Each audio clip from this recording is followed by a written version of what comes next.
Kwingineko, Isaac Mutuma ameapishwa kuwa gavana mpya wa kaunti ya Meru, akichukua nafasi ya Kawira Mwangaza aliyetimuliwa ofisini.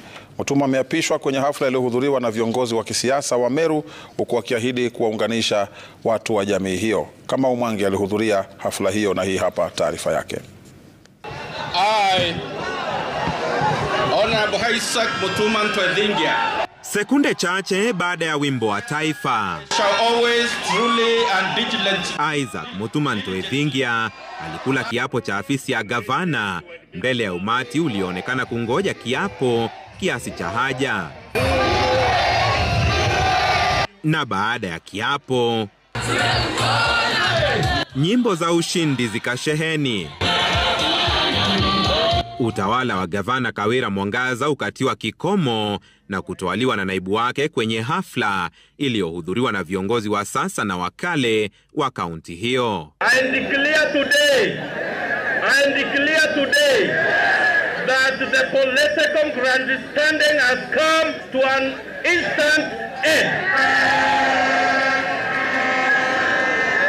I commit to work with each one of you. I will operate an open door policy where each one of you is welcome.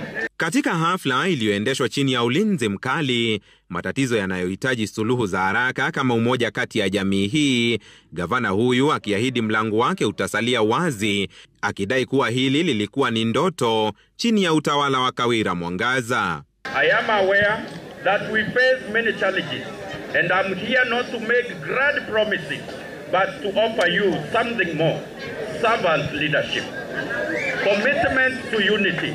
Viongozi waliofika wakitaka gavana Mutuma kupewa muda wake kuhudumu, huku ahadi za utendakazi wa pamoja na ukaribu zikimtoka aliyepata nafasi ya kunena. Kawira Mwangaza awachane na maneno ya koti, aende nyumbani apumzike.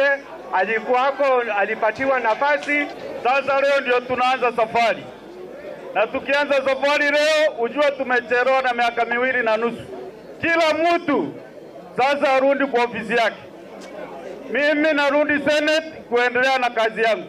We will come back to Meru because Meru is where we belong, and Meru is our business, and now Meru is more peaceful, and I believe going forward Meru itakuwa better kuliko vile imekuwa. Vita vimekwisha na sasa ni wakati wa kumpa mkazi wa Meru huduma.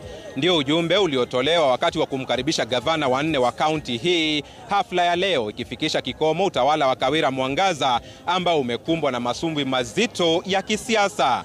Kamau Mwangi, runinga ya Citizen kutoka kaunti ya Meru.